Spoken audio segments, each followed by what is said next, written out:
코로나 걸렸다가 살아났습니다.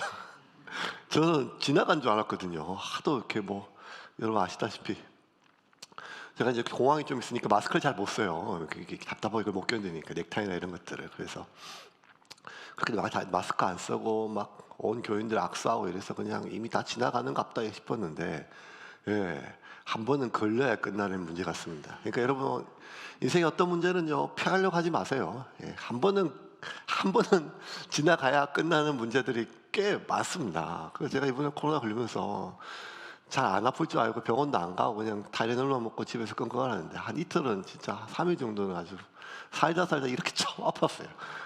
진짜 많이 아팠어요. 제가 잘 이렇게 멘탈이 약해서 그렇지 몸은 진짜 건강하거든요. 근데 너무너무 아파가지고 잠도 한 3일 동안 1시간밖에 못 자고 막 아파서, 그래서 이래도 진짜 죽을 수 있겠다. 살도 막 몇 킬로씩 빠지고 싶었는데, 그래 이거 나중에 후유증도 있고 이거 설교하겠나 뭐 하겠나 싶은데 또 한 3, 4일 지나니까요 계속 배고프고 뭐 계속 끝도 없어요. 계속 그냥 혹시나 뭐 조금 뭐 할까 봐 계속 제가 목양실에 있었지. 지난주 월요일부터 계속 목양실에 있었거든요.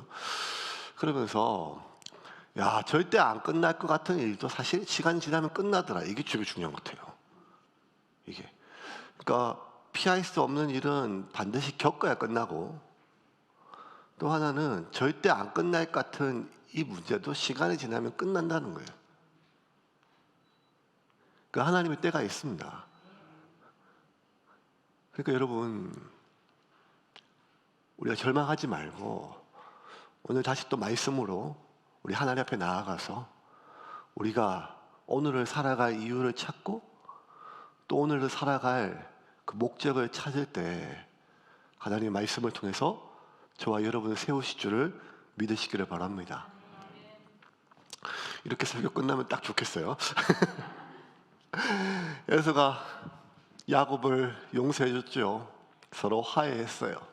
평생 짊어지고 있었던 97년 동안 짊어지고 있었던 무거운 짐이 벗어났어요. 100년의 짐이었어요. 100년의 짐. 그게 해결되니까 얼마나 좋았을까요? 그렇게 화해하니까 비로소 에서와 동행할 수 있었던 것이 아니라 이별할 수 있었어요. 그렇게 에서와 헤어지고 나서 이제 모든 문제가 해결됐어요. 세겜 땅에 그 장막을 치고 좀 머물렀어요. 97년 동안 짊어지었던 그 짐이 떠나갔으니까 얼마나 가볍겠습니까?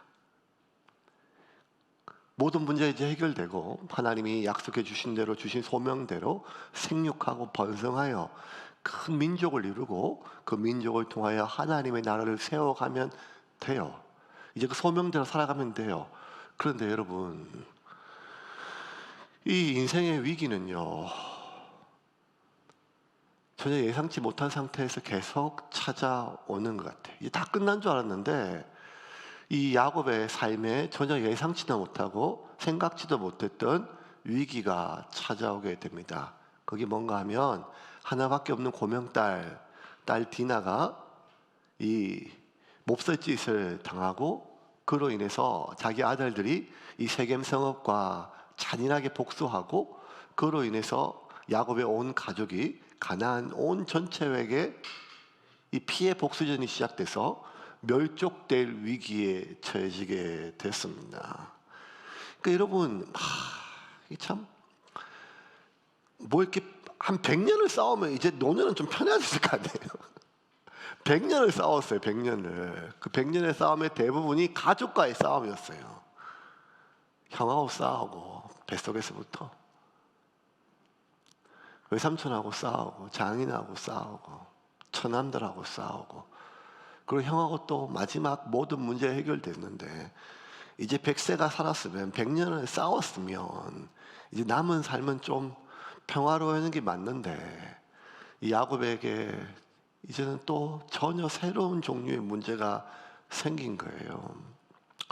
그 세겜 땅에 머물다 보니까요 좀 오래 머물렀어요. 그러니까 세겜이 이 하몰이라고 하는 족장이 있고 그 족장 아들이 세겜인데 그 아들의 이름을 따가지고 그 성읍이 굉장히 큰데 그 성읍에 그 바깥에 이 장막을 치고 야곱이 또 대가족이거든요. 가축도 많고 좀 머물렀어요.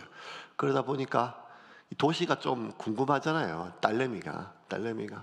그래서 그 세겜성이 어떻게 생겼나, 뭐가 있나 이렇게 궁금해서 갔어요. 가서 이렇게 보니까 신기하죠. 사람도 많고 신기한 물건도 많고 그리고 또래도 있고 보니까 또래 친구들 보러 간 거예요. 그러니까 다 오빠들이고 자기 혼자 딸이니까 그래서 또래 친구들이 있나 보려고 좀 갔다가 신기 정신없이 보다 보니까 그 세겜성의 족장의 아들 세겜이라고 하는 이 녀석이 자기 동네에서 못 보던 처자를 봤는데 너무 이쁜 거예요. 이쁘면 청혼하고 이렇게 좀 만나자면 되는데 이 자기 하던 버릇이 있고 자기 족장에 자기 마음대로 그냥 겁탈을 한 것입니다. 그러니까 이 놀러 갔다가 이런 몹쓸 짓을 당하니까 이 디나가 얼마나 힘들고 어렵겠어요. 보통 그렇게 몹쓸 짓을 하고 나면 마음이 떠나는데 그러고 나서도 보니까 이 세겜이 볼 때 디나가 너무 이쁘고 사랑스러워서 견디지를 못하는 거예요. 그래서 아버지한테 하몰한테 족장한테 아버지 저 이 여자하고 결혼하고 싶습니다. 결혼시켜주세요. 그렇지 않으면 죽겠습니다 하니까 하몰이 이게 참 먼저 일이 벌어졌어요. 이게 지금 전쟁이 날 것 같은데 전쟁이 나도 이 밖에 있는 떠내기들이고 그리고 숫자가 좀 돼도 자기 성읍과 비교하면 뭐 세 발의 피니까 자기가 먼저 찾아갔어요. 찾아가가지고 그 사돈들 양반, 사돈도 아니죠. 그 디나의 아버지 야곱에게 가가지고 자초지종 설명했어요. 우리 아들이 철이 없어서 이런 짓을 저질렀는데 이왕 이렇게 된 거 어떻게 하겠습니까? 우리 결혼을 좀 시킵시다. 당신네들도 언제까지 이 성읍 바깥에서 살겠습니까? 이제 성내로 들어오십시오. 우리 두 가문이 결혼시키면 그러면 우리 족속들의 딸들도 당신 아들들하고 결혼을 시키고 우리도 딸들을 내어줄 테니까 당신들 그렇게 두 가문이 연합하면 얼마나 좋겠습니까? 우리와 같이 여기서 좀 삽시다. 이렇게 얘기를 했어요. 야곱이 아무 말도 못했어요. 뭐 못하고 여러 가지 생각이 복잡하죠. 그러자 이 야곱의 아들들이 얘기를 하는 거예요. 우리는 하나님의 백성이고 할례받은 민족이다. 할례받은 민족. 할례받지 못한 민족에게 우리 통혼할 수 없고 결혼할 수 없다. 그러니까 당신네 남자들이 다 할례를 행하면 그때 우리 여동생 그 세겜하고 결혼시키고 우리도 당신의 딸들과 결혼해서 같이 한번 살아보자. 복수하려고 이미 이렇게 한 생각을 하는 거예요. 그랬더니만 그 말을 듣고 보니까 이 하물과 세겜이 괜찮아 보여요. 그래도 이게 사실 쉬운 문제가 아니거든요. 왜냐하면 할례라고 하는 것이 그 당시에는 목숨을 거는 일이었어요. 뭐 수술 도구도 별로 없고 항생제가 뭐가 있겠어요. 그러니까 할례 받다 많이 죽었으니까. 그리고 이 할례라는 것이 이스라엘의 독특한 어떤 풍속이 아니라 그 당시에 있었던 풍속이에요. 근데 하나님께서 하나님의 자녀의 표식으로 그렇게 할례를 하는 거죠. 일종의 성인식처럼. 그래서 이제 온 백성들을 성읍에 다 모아놓고 남자들을 모아놓고 얘기를 했어요. 이거 일이 이렇게 됐고 야곱 집안에도 약대가 참 많고 가축이 많고 그러니까 우리 두 민족이 하나가 되면 그 야곱 집안에 가지고 있는 재산도 다 우리 게 되는 거 아니냐. 그러니까 우리 좀 고생이 되고 좀 위험하더라도 우리 다 할례를 행하고 양쪽 가문이 그렇게 서로 통혼하고 그렇게 한번 평화롭게 살아보자 하니까 백성들이 또 뭐라 하겠어요. 추장하고 추장 아들이 그렇게 족장에 얘기를 하니까요. 그렇게 해서 할례를 다 행했어요. 할례를 행하니까 뭐 난리가 났죠. 아프고 막 죽고 막 거의 뭐 지금 뭐 코로나에 비하겠어요. 생사를 썩어가고 뭐 약도 없고 이러니까. 그러니까 막 그냥 다 남자들이 저 그냥 거의 죽어가고 있는 때에 3일째 되는 날 이 야곱의 두 아들 레위와 루벤이 가가지고 그곳에 성읍에 있는 남자들 다 죽였어요. 너무 쉬운 거예요. 왜냐하면 다 아파 누워 있으니까요. 그 다 죽였어요. 죽이고 나서 그 나머지 형제들이 가가지고 그 땅에 있는 모든 것을 다 노략질을 하는 거예요. 여인들을 또 범하고 뺏어오고 뭐 하고 난리가 벌어진 거죠. 그러니까 성읍은 하루아침에 다 비극이 생긴 거예요. 남자들 다 죽었잖아요. 살아남은 사람도 있었지만 집집마다 남편이 죽고 자식이 죽었어요. 다 빼앗겼어요.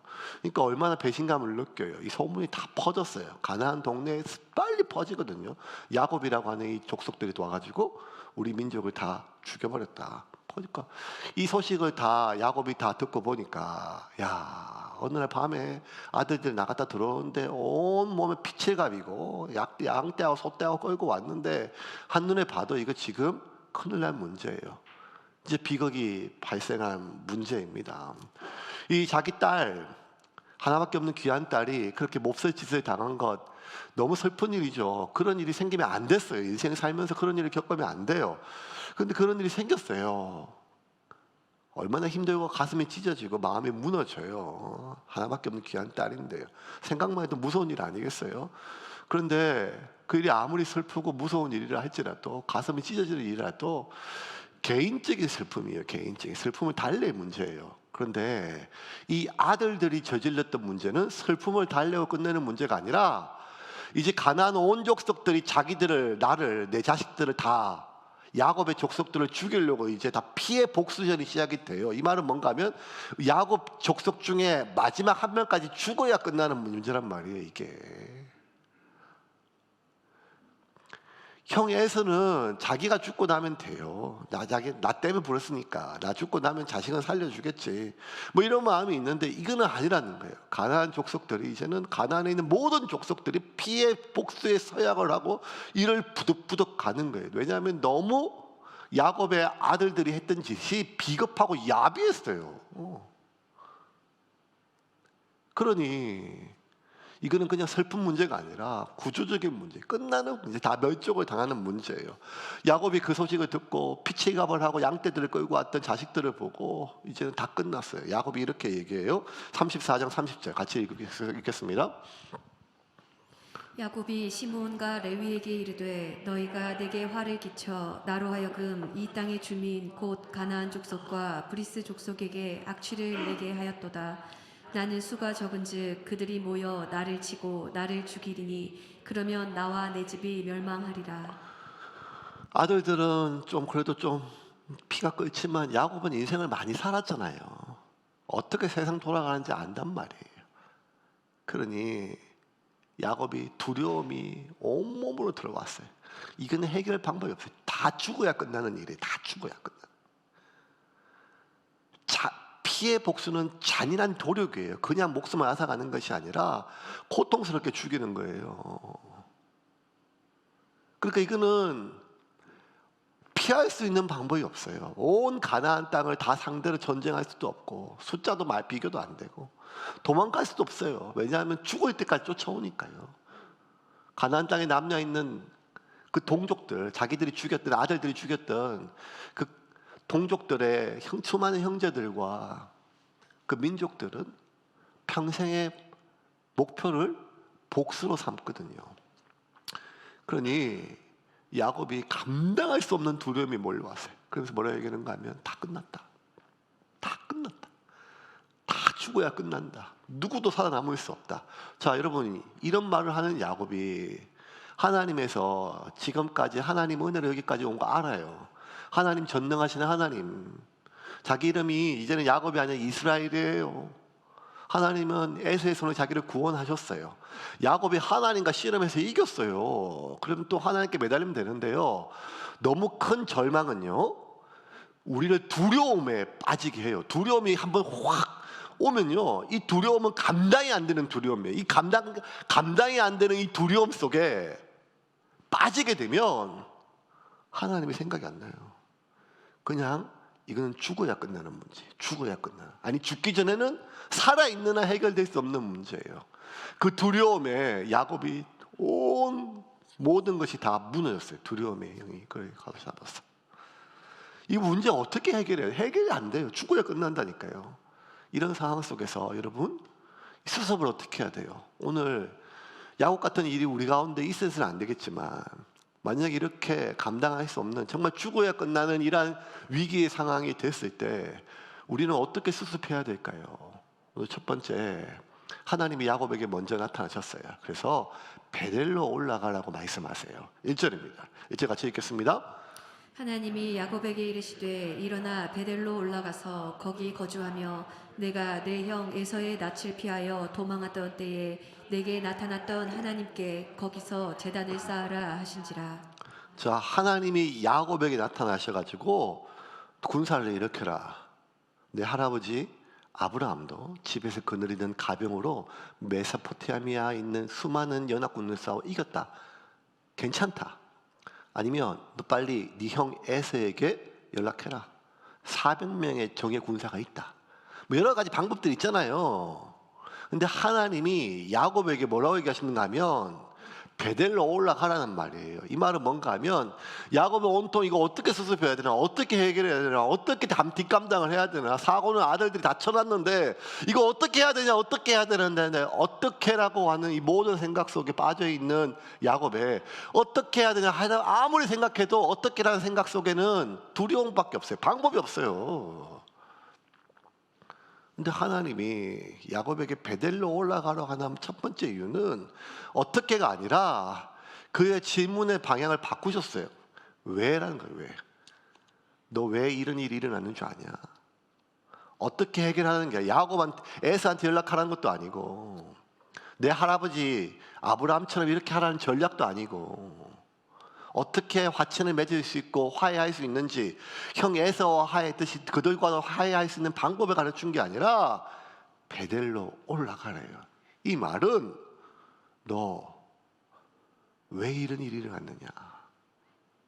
야곱이 돌아보기 시작했어요. 베델 왜? 사실 여러분 야곱은요 이 27, 8년 전에 형 에서를 피해가지고 바다마루로 돌아갈 때 여러분 기억이 나시죠? 길 가다가 너무 처량하고 비참해서 돌베개 자고 잘 때 자기 인생이 안 보이잖아요. 끝났잖아요. 그러니까 인생에서 가장 추운 시기예요. 가장 절망적인 그 시기에 하나님이 야곱에게 나타나셨어요. 야곱이 하나님을 찾기 전에 하나님이 먼저 나타나셔가지고 야곱아 나 너의 하나님이 될게. 내가 너를 지켜줄게. 네가 어딜 가든지 내가 오늘 너한테 약속한 거 다 이룰 때까지 내가 너를 떠나지 않을게. 내가 너를 먹이고 내가 입히며 나 너의 하나님이 될게. 야곱이 처음 자기 하나님 만난 곳이 자기 하나님. 아브라함의 할아버지 하나님. 자기 아버지 이삭의 하나님이 아니라 아브라함의 이삭의 하나님이 아니라 자기가 처음 인격적으로 하나님 만났어요. 나를 지켜주시는 하나님. 나와 지금 나와 함께 하신 하나님. 그냥 태어날 때부터 모태 신앙이니까 그냥 하나님은 당연히 있는 거예요. 조상신처럼. 근데 그게 아니라 그냥 지금 나와 함께 하시는 하나님을 만난 거예요. 그때 야곱이요 너무 충격받고 위로가 되고 용기가 생겨가지고 하나님 내가 지금 하나님 만납니다. 하나님의 얼굴을 봅니다. 하나님을 뵙고 있습니다. 제가 다시 돌아올 때까지 지금은 도망을 가지만 다시 돌아와서 내 형 에서의 칼날을 피해 무사히 내 아버지의 집으로 돌아오면 내가 이곳에 제단을 쌓고 하나님이 내게 주신 소명대로 살겠습니다. 지금은 내가 살기 위해서 생존을 위해서 도망가지만 하나님 이제 내가 돌아오면 무사히 돌아오면 형 에서의 문제가 해결되면 내가 이곳에 하나님의 제단을 쌓아올게요. 이곳이 이름이 원래 유스인데 하나님의 집이라고 하는 베델로 자기가 이름을 바꿨어요. 그러고 나서 갔죠. 20년 동안 외삼촌 집에서 잘 살았어요. 재산이 많이 늘어났고 돌아왔어요. 돌아올 때 야복강가에서 하나님과 씨름하고 하나님 부여잡고 하나님께서 해결해 주시고 형 에서와 화해했어요. 이제 돌아왔어요. 비로소 가나안 땅에 안착됐어요. 자신의 삶에 자기 인생에 비로소 안착이 됐단 말이에요. 그러면 이제 뭐 해야 되는가 하면 베델로 가야 되잖아요. 근데 야곱이요 그 세겜 땅에서 무려 한 7년이나 8년 정도 7, 8년을 머물러요. 28장 18절부터 22절 야곱이 하나님과 했던 약속을 우리 다시 한번 봅시다. 같이 보겠습니다. 야곱이 아침에 일찍이 일어나 베개로 삼았던 돌을 가져다가 기둥으로 세우고 그 위에 기름을 붓고 그곳 이름을 베델이라 하였더라. 이 성의 옛 이름은 루스더라. 야곱이 서원하여 이르되 하나님이 나와 함께 계셔서 내가 가는 이 길에서 나를 지키시고 먹을 떡과 입을 옷을 주시어 내가 평안히 아버지 집으로 돌아가게 하시오면 여호와께서 나의 하나님이 되실 것이요 내가 기둥으로 세운 이 돌이 하나님의 집이 될 것이요 하나님께서 내게 주신 모든 것에서 10분의 1을 내가 반드시 하나님께 드리겠나이다 하였더라. 하나님이 내 하나님이 될 거라는 거예요. 이제 내가 내 하나님으로. 아브라함의 하나님, 이삭의 하나님, 하나님 내 하나님이지 내 하나님이에요. 그래서 그 증표로 내가 10의 1을 드리고 그리고 내가 재단을 쌓겠다는 거예요. 이제 소명의 삶을 살겠다는 거예요. 그렇게 약속했어요. 그런데 이 베델로 가지 않고 모든 문제 해결되고 하나님 지키시고 뭐 인도하셨는데 이 세겜 땅에서 7년이나 8년, 7, 8년을 머물러요. 왜 그랬을까요? 야곱은 하나님과 했던 약속을 잊었을까요? 아니에요. 기억하고 있죠. 하나님과 약속을 그냥 됐다 이제 살았으니까 저버렸을까요? 그것도 아니에요. 왜 그랬을까요? 이유는 하나예요. 베델이 야곱에게 1순위에서 밀려났어요. 왜 밀려났을까요? 그렇게 약속했는데요. 사람 마음이 아무리 화장실 들어갈 때하고 나올 때하고 달라도 아니 왜 바뀌었을까요? 왜 1순위에서 밀려났을까요? 왜 밀려났는가 하면 공교롭게 돼요. 에서의 문제가 해결돼서 그래요. 에서의 문제가 해결되지 않으면 야곱이 제일 먼저 베델로 갔을 거예요. 하나님 살려주세요. 그런데 에서의 문제가 너무 기적적으로 순식간에 해결됐어요. 에서의 문제가 해결되니까 놀라운 거예요. 참. 그 하나님의 기적으로 문제가 해결되면 더 하나님께 나가야 될 것 같은데 우리가 안 그래요. 이거 하나님이 하신 거라고 알아요. 우리가 이거 진짜 하나님이 하셨다고 너무 감사해요. 그런데 그 문제가 해결되고 나면 내가 하나님과 했던 약속이요 1순위에서 밀려나요. 잊은 것도 아니고 저버린 것도 아니에요. 기억해요. 내가 반드시 약속 지킬 거예요. 하나님과 내가 했던 약속이니까요. 소원이니까요. 소명이니까요. 그런데 그 큰 문제 해결되고 나면 그냥 그 하나님과 했던 약속이 내 삶에서 1순위로 밀려나요. 그냥 야곱은 잊은 게 아니었어요. 저버린 게 아니었어요. 하나님과의 그 베델의 약속을 뒤로 밀어놨어요. 그러다가 어영부영 7, 8년이 지났어요. 내 가야지. 내 베델로 가야 된다. 베델로 가야 된다 하면서도 계속 1년, 2년, 3년 계속 시간이 가요. 왜? 97년 동안 100년 동안 안고 있었던 짐이 벗어났어요. 에서라고 하는 짐이 벗어나니까 야곱 마음에 어떤 마음이 드는가 하면 이제 자기의 삶을 조금 이제 처음 찾는 평안이니까요. 평생 마음에 쥐고 있던 엉어리에 떨어져 나갔으니까 짐이 두려움이. 그러니까 이제 자기 삶을 좀 안정적으로 유지하고 싶었어요. 처음 겪으니까요. 애서 없이 처음 살아보잖아요. 마음 짐 때문에 생각 속에서 무거운 짐에서 미해결 과제에서 애서 없이 처음 살아봐요. 아유 내가 이 빚만 다 갖고 나면 여러분 빚 없이 살아본 적이 잘 없어서 잘 모르겠지만 또 괜찮거든요. 아니면 저 문제 해결되거나 아니면 어쨌든 진짜 이 걱정 없이 살아가는 거 뭐 이런 것도 있거든요. 인생 살다 보면 진짜 이것만 없으면 내가 진짜 하늘 홀 날아다니겠다. 예. 그런데 그렇게 살게 됐어요. 살다 보니까 그냥 내 삶을 이렇게 좀 더 안정적으로 좀 지내고 싶은 거예요. 소명이고 뭐고 그동안 전쟁같이 살았으니까 그만 싸우고 싶은 거예요. 그렇게 밀어놨어요. 밀어놓다 보니까 결국 7년이나 시간이 지났던 거예요. 근데 여러분 우리가 기억하잖아요. 소명자의 살 길은요 상황에 있는 게 아니라 소명에 있다는 거예요. 이미 우리는 야복강을 건넜어요. 우리에게는요 이제 소명자가 되는 생존으로 살아갈 수가 없어요. 내 생존을 위해서 아무리 주변 상황을 안정적으로 만들어 놓는다 할지라도 여러분 인생은요 내가 만들어 놓은 울타리가 나를 지킬 수 있는 게 아니에요. 여러분 우리가 얼마나 그 두려움 때문에 내 삶을 지키는 안전한 울타리, 내 자식들을 지켜줄 수 있는 안전한 울타리. 여러분 지키는 자가 아무리 지켜도 여호와께서 함께 하시지 않으면 그 파수꾼이 밤을 새워 지키는 것이 의미가 없다는 거예요. 그런데 우리 자꾸 그 사실을 잃어버리고 자꾸 가인처럼 애녹성을 쌓아요. 불안하니까 두려우니까 나를 지켜줄 울타리와 성을 쌓아도 그 불안과 두려움은 해결될 수가 없단 말이에요. 야곱의 살 길은 소명이 있었지.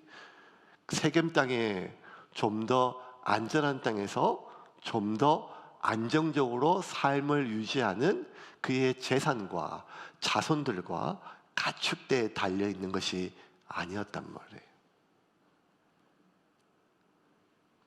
그래서 하나님은 야곱에게 베델로 올라가라고 얘기했을 때 야곱이 자기가 미뤄놓았던 하나님의 약속 앞에 엎어져요. 그리고 야곱이 기억하기 시작해요. 그래, 내 인생에서 가장 두려웠을 때, 내 인생에서 가장 비참했을 때, 내 인생에서 가장 깜깜했을 때 그때 하나님 나와 함께 하셨지. 그때 하나님이 나를 먹이셨지. 내가 하나님 찾기도 전에 하나님 먼저 나에게 찾아오셨지. 그걸 기억해야 되는 거예요. 여러분, 위기가 닥쳐왔을 때 정말 죽어야 끝나는 이 상황 속에서 우리가 첫 번째 기억해야 될 것은 어떻게가 아니라 왜라는 거예요. 왜? 그 왜라는 질문 앞에 우리가 기억해야 돼요. 뭘 기억해야 되는가 하면 지나온 삶 가운데 그 절망적인 상황 속에 가장 그 추운 그 상황 속에 정말 아무도 없을 때 그때 나를 위로하시고 나를 인도하시고 나를 보호하셨던 그 하나님의 손길들이 있잖아요. 저와 여러분은 베델이 있단 말이에요.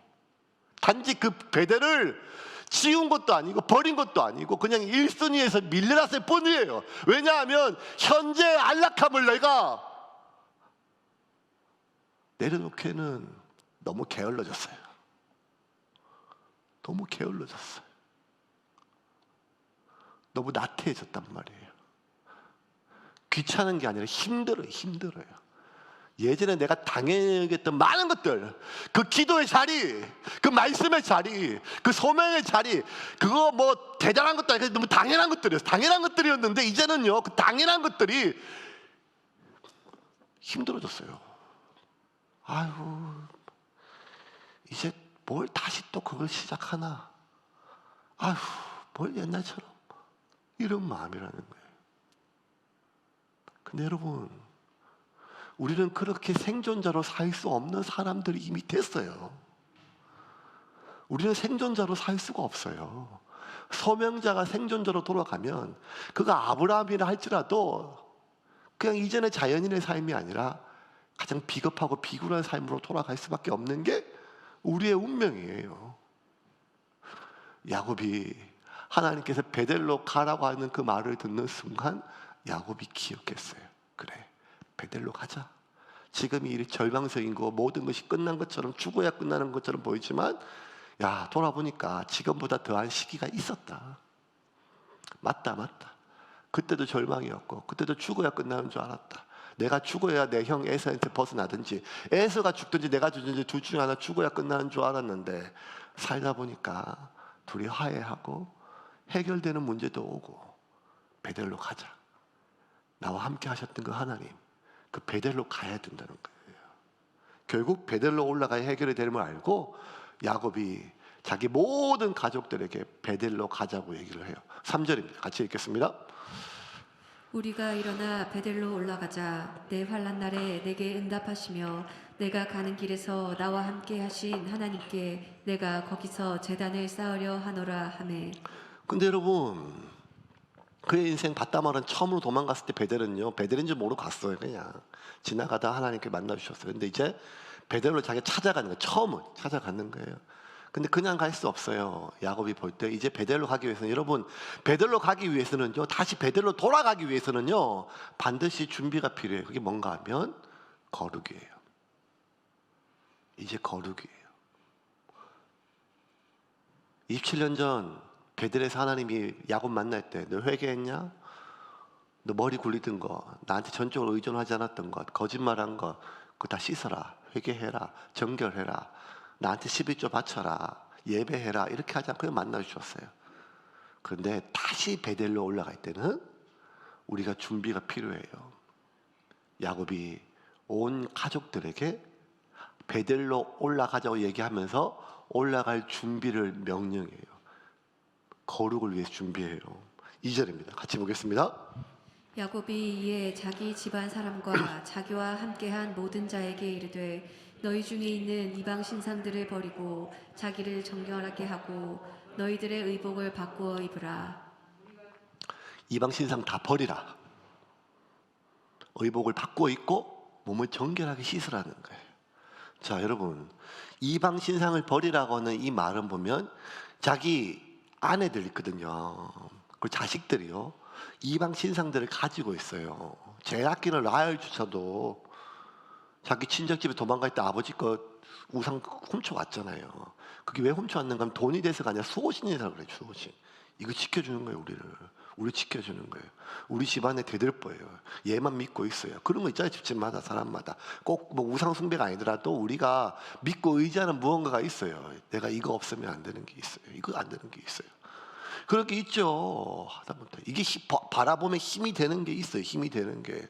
저도 한 번씩 얘기했잖아요. 지금은 어디가 있는지 모르겠지만 책상 밑에 붙여 놓았던 그 봉투 안에 들었던 그 얼마 안 되는 돈, 예.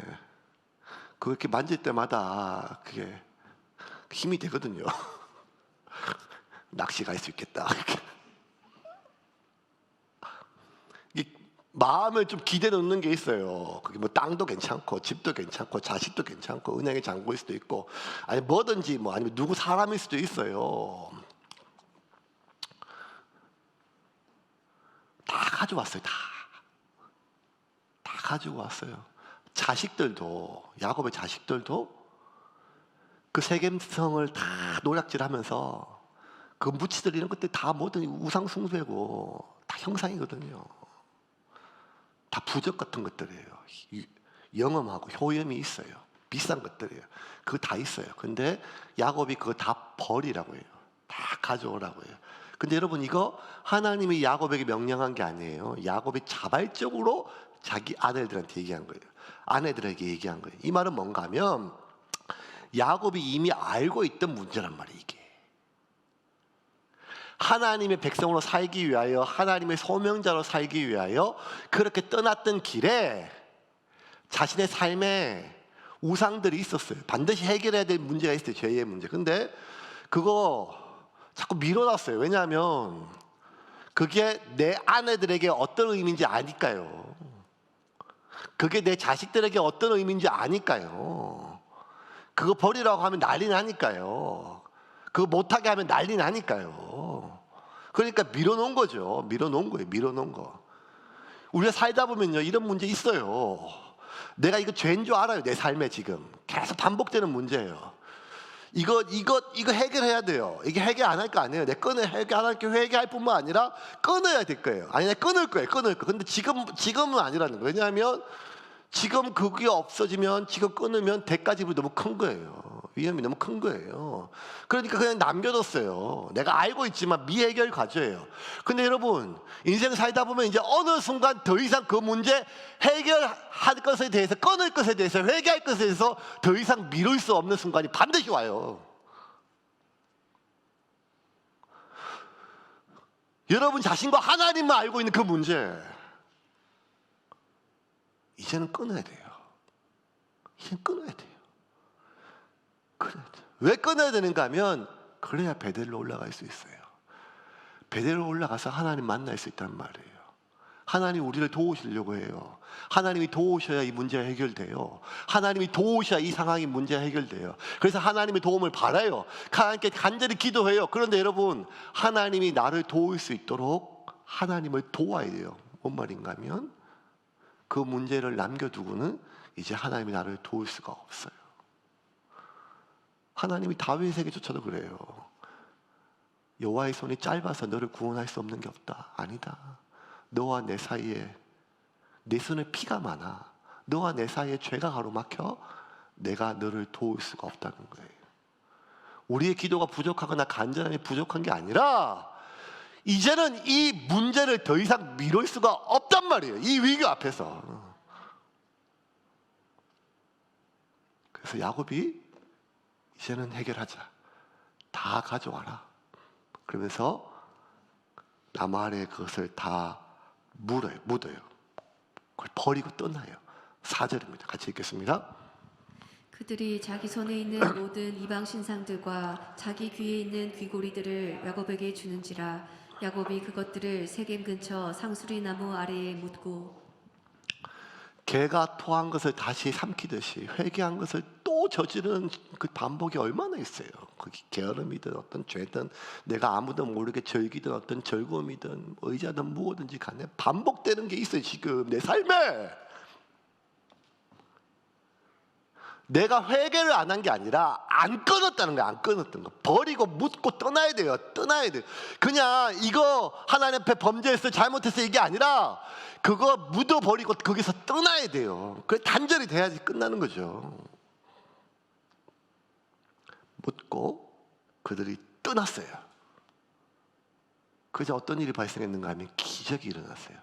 어떤 기적인가 하면 야곱을 둘러싸고 있는 야곱 가족을 둘러싸고 있는 두려움이 떠났어요. 5절입니다. 같이 읽겠습니다. 5절입니다. 같이 읽겠습니다. 그들이 떠났으나 하나님이 그 사면 고울들로 크게 두려워하게 하셨으므로 야곱의 아들들을 추격하는 자가 없었더라. 자, 떠나는 게 뭐가 어려워요. 짐 싸고 떠나면 되죠. 그래도 어려운 일이면 떠나는 게 중요한 게 아니라 쫓아오니까요. 떠나면 쫓아오잖아요.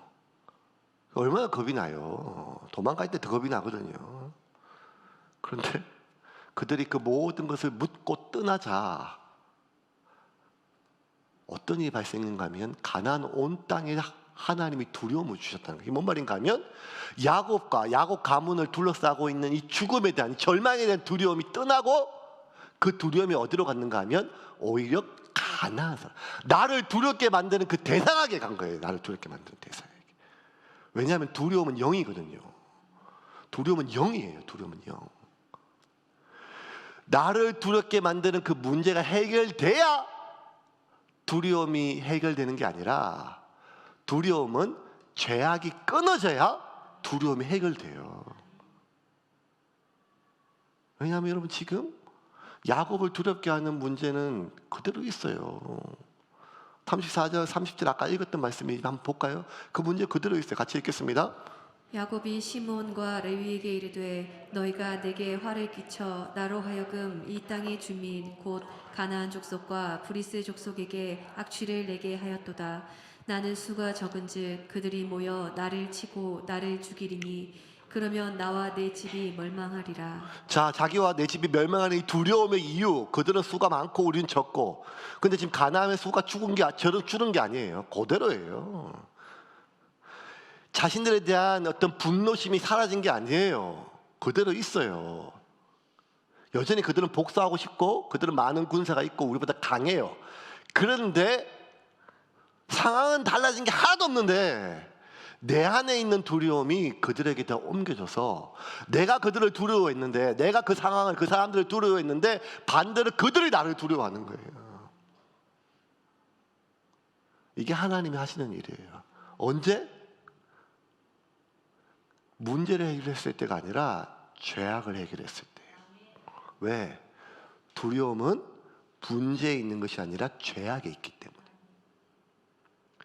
빛이 비추면 어둠이 사라지듯이 우리가 그 죄의 문제를 끊고 하나님께 돌이키면 우리를 둘러싸고 있는 우리를 절망하고 낭만케 했던 두려움은 떠나요. 두려움은 형벌이에요. 형벌. 두려움은 형벌이에요. 두려움의 가장 큰 위험성은 어디에 있는가 하면 우리가 하나님을 사랑하지 못하게 만들어요. 아니 더 정확하게 얘기하면 하나님이 나를 사랑하고 있는 것을 못 믿게 만들어요. 아무리 믿으려도 나를 향한 하나님의 사랑을 소화하지도 흡수하지도 못하고 그냥 그 공백 안에 두려움이 나를 가득 채워요. 두려움은 사탄이 사용하는 가장 강력한 무기. 죄악 가운데 두려움이 있어요. 왜? 죄악 가운데 처벌이 있는 게 아니라 두려움이 있어요. 죄악 가운데 심판이 있는 게 아니라 죄악 가운데 두려움이 있어요. 왜? 두려움이 형벌이니까요. 그래서 요한 1서 4장 18절에 사도 요한이 이렇게 얘기해요. 같이 읽겠습니다. 사랑 안에 두려움이 없고 온전한 사랑이 두려움을 내쫓나니 두려움에는 형벌이 있음이라. 두려워하는 자는 사랑 안에서 온전히 이루지 못하였느니라. 전 진짜 두려움하고 엄청 싸웠어요. 살아보니까 두려운 게 왜 이렇게 많아요?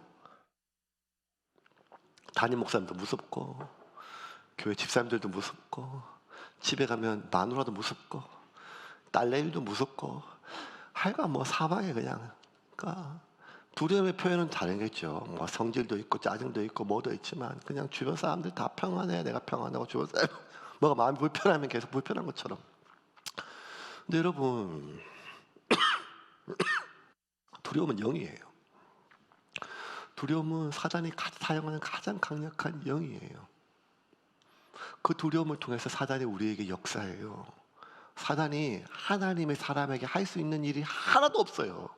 머리털 하나까지도 하나님이 보호하시기 때문에 하나님의 영으로 성령 안에 있는 사람은 사단이 할 수 있는 게 하나도 없단 말이에요. 공중 권세도 잡고 있고 세상을 여전히 다스리고 있지만 하나님의 사람에 대해서는 예외예요. 왜냐하면 이거는 소유권의 문제니까. 하나님이 내 거니까 손대지 말라고 하니까요. 그 사단이 유일하게 하나님의 사람을 공격할 수 있는 게 두려움이에요. 근데 그 두려움이 어디에서 파고 들어오는가 하면 문제에서, 상황에서 파고 오는 것처럼 보이지만 아니라는 거예요. 두려움은 죄악 속에 기생하고 있어요. 나를 사랑하신 하나님의 사랑을 못 믿게 만들어요. 나를 인도하시고 보호하시는 하나님의 인도하심에 대한 신뢰가 약해지게 만들어요. 그 두려움 속에 사탄이 역사하고 우리를 어둠으로 몰고 가는 거예요. 그래서 두려움 자체가 이미 형벌인 거예요. 하나님의 사랑 안에 거하지 못하게 만들기 때문입니다. 결론입니다. 결국 어떻게 됐을까요? 야곱이 베델에서 하나님을 만나 다시 하나님과 언약을 맺고 안에 자신을 향한 하나님의 약속을 확인해요. 대단한 사건. 10절부터 13절까지 같이 읽겠습니다.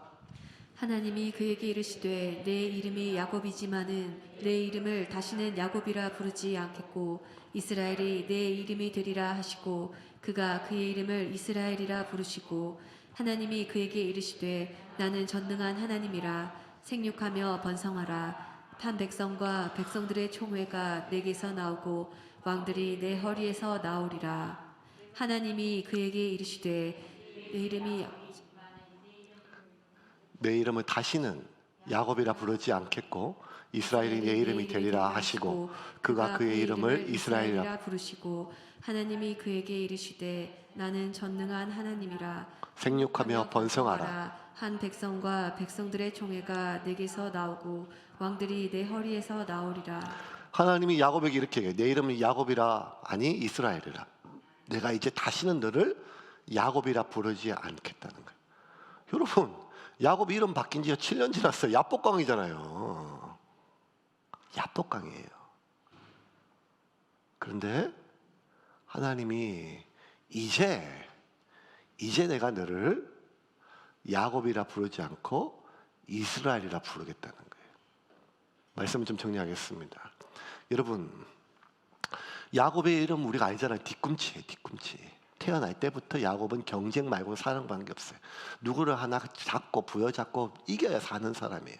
야곱이 평생 사람과 싸웠어요. 머릿속에서 싸우고 마음속에서 싸우고 평생 사람과 싸웠어요. 그러다가 그렇게 100년 동안 살면서 사람과 싸우느라 지친 야곱에게 하나님이 야곱아 너 이제 사람하고 그만 싸우라. 나하고 싸우자. 나하고 해결하자. 나하고 해결하자. 하나님 저 주셨어요. 봐라. 나 이겨먹고 살아라. 네 이름 이제 이스라엘이다. 이스라엘은 하나님과 겨루어 이긴 자다. 이제 사람과 싸우지 말고 나랑. 그렇게 이스라엘로 이름이 바뀌고 삶이 바뀌었음에도 불구하고 그의 삶은 변함이 없이 세겜에서 무려 7년 8년을 뭉갰어요. 그냥 조금 안정하고 싶었어요. 안정. 좀 쉬고 싶었어요. 그냥 여기가 좋은 거예요. 또 뭘 새롭게. 아니 그 소명 버리겠다는 게 내가 하나님 할 것들은 약속 기억해요. 내 삶의 이 우상들, 이 문제들, 죄악들 해결할 거예요. 근데 지금은 아니에요. 지금 이제 지쳤어요. 좀 쉬고 싶어요. 또 뭘 죄악과 싸우고 뭘 그렇게 치열하게. 아니에요. 그냥. 그런데 여러분, 그 삶은 아무리 그가 이전 것은 지나갔으되 보라 새 것이 되었다, 야곱은 지나가고 이스라엘이 됐다 할지라도 야곱은 여전히 야곱의 삶이었었어요. 왜? 그가 하나님의 약속을 미뤄놨기 때문에. 그가 자신의 삶에 해결해야 될 죄를 미뤄놨기 때문에. 이 두 가지를 밀어넣는 한 야곱은 여전히 지렁이 같은 야곱이에요. 지렁이 같은. 하나님의 사람이 넘어질 수 있어요. 넘어질 수 있어요. 죄악에 넘어질 수 있죠. 근데 날마다 죄악에 뒹굴며 살 수는 없어요. 그 벌레나 그렇죠. 벌레, 지렁이나. 어떻게든 맨날 죄악에 살아요. 하나님의 사람이 세상에 좀 빠질 수 있어요. 그런데 맨날 세상의 바다에 빠져서 허우적거릴 수는 없어요. 그건 물고기나 그렇죠. 사람은 그렇게 살 수가 없단 말이에요. 언제까지 그 죄악에서 계속 뒹굴며 살 거예요? 이건 아닌데, 이거 내가 반드시 해결해야 되는데, 이 생각만 하면서 언제까지 그 세상의 바다에서 허우적거리며 살 거예요? 내가 이러려고 사는 게 아닌데, 이것 때문에 아닌데, 반드시 해결할 건데 계속 밀어놓는 그것, 그 하나님의 약속과 그 죄악을 해결하지 않는 이상 저와 여러분은 개가 토한 것을 또 삼키듯이 회개했던 걸 또 회개하고, 회개했던 걸 또 회개하고, 회개했던 걸 또 회개하면서 맨날 죄악에 뒹굴면서 세상에 허우적거리면서 그렇게 지렁이처럼 살다가 끝날 거 아니겠어요? 이제 이스라엘로 한번 살아봐야 될 거 아니겠어요? 그게 뭐냐는 거예요. 베델로 가라는 거예요. 베델로 내가 하나님 만난 그 자리로. 여러분, 하나님 만난 그 자리 있잖아요. 그 기도의 자리, 그 말씀의 자리, 찬양의 자리, 예배의 자리, 내가 하나님을 간절히 찾았던 그 자리가 있잖아요. 왜 그 자리를 지금 밀어놨어요? 2022년 다가고 송구영신 예배 때 아무리 결단한다고 2023년은 2022년과 다를 바가 하나도 없어요. 왜냐하면 우리는 여전히 그 죄악에 뒹굴고 우리가 빠져있는 그 세상에 그대로 함몰되어 있으니까요. 2024년, 2025년, 2026년 아무리 지나도 여전히 우리는 지렁이 같을 거예요. 언제 우리가 이스라엘로 살 수 있는가 하면 베델로 돌아가 우리의 해결되지 못한 그 죄를 끊고 하나님께 제단을 쌓을 때 하나님이 저와 여러분을 이스라엘로 이끄실 것입니다. 하나님이 저를 통하여 오늘 여러분에게 주시는, 나에게 주시는 메시지가 분명히 있어요. 기억하시고 그 약속으로 돌아오시고 그 미해결 과제를 끊고 그 죄악을 끊고 주님께 돌이켜 베델로 올라가는 저와 여러분이 되기를 주님의 이름으로 축원합니다. 그러할 때 우리를 둘러싸고 있는 모든 두려움의 영이 떠나 세상에 줄 수도 없고 알 수도 없는 하나님의 평안의 영이, 샬롬의 영이 우리 가운데 거하실 것입니다.